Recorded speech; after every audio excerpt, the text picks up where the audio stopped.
I thought I was just helping my mom at work. But one night, a stranger walked in. And what happened next still gives me chills. I was only 12. For years, I used to go with my mom to her night job at a local laundromat. It wasn't always easy. We had some scary moments. But this one night, it was different.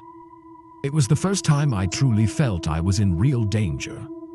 I want to share this story with you, not to scare you, but because it taught me a lesson I'll never forget.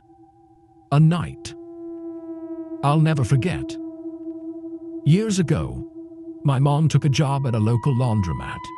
We knew the owner and we really needed the extra money. I was about 10 at the time, and she let me come with her at night. She would give me a small allowance to help her with little tasks. Over time, it became our routine. As I got older, I mostly went with her to make sure she was safe. We had to deal with some rough situations. Drunk or high people refusing to leave were common. And we even had to call the police a few times.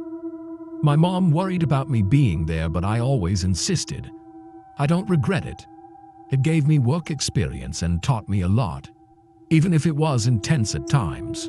I have many stories from those years, but this one still haunts me the most. I was around 12 when it happened. Back then, I had made it my job to chase people off at closing time. People often parked behind the building, and I would walk out and yell at them to leave, or I'd call the police. I thought I was being helpful.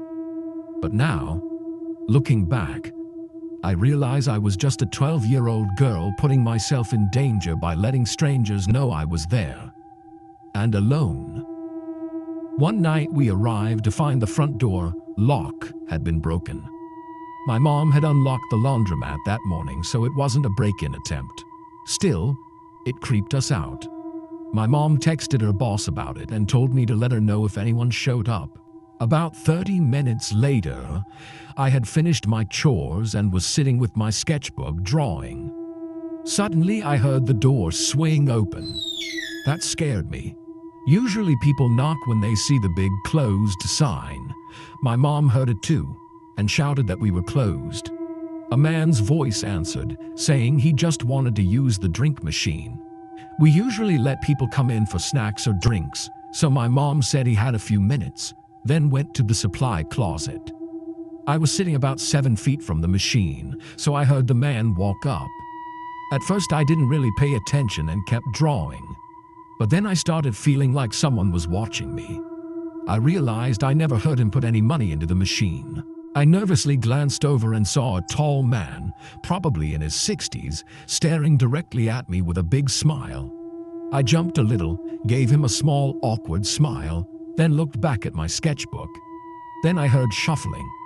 When I looked again, he was closer. His body faced the drink machine, but his neck was twisted toward me, and he kept smiling and staring. I started shaking. My eyes kept darting between him and the closet door, trying to figure out how to escape. I reached into my bag for my knife. I always carried one just in case, but it wasn't there. I had forgotten it at home. I felt completely helpless and scared. I decided to stare back at him, even though I was terrified. My hands were trembling.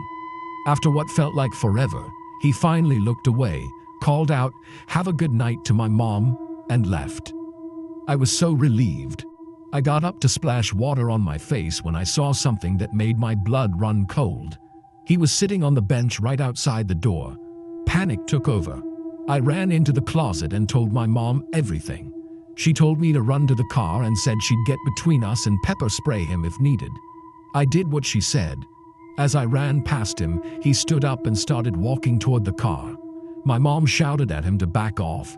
He tried to act calm and started talking about the make and model of her car, but he never took his eyes off me. She ignored him, got in the car, locked the doors, and quickly backed out. I ducked down, but I could still see him. He looked right at me and waved goodbye, then walked to the back of the building and disappeared into the dark. I felt sick. I couldn't sleep that night, and I never went near the back of the building again. That night taught me a serious lesson, one I'll never forget. After that night, I never looked at that place the same way again.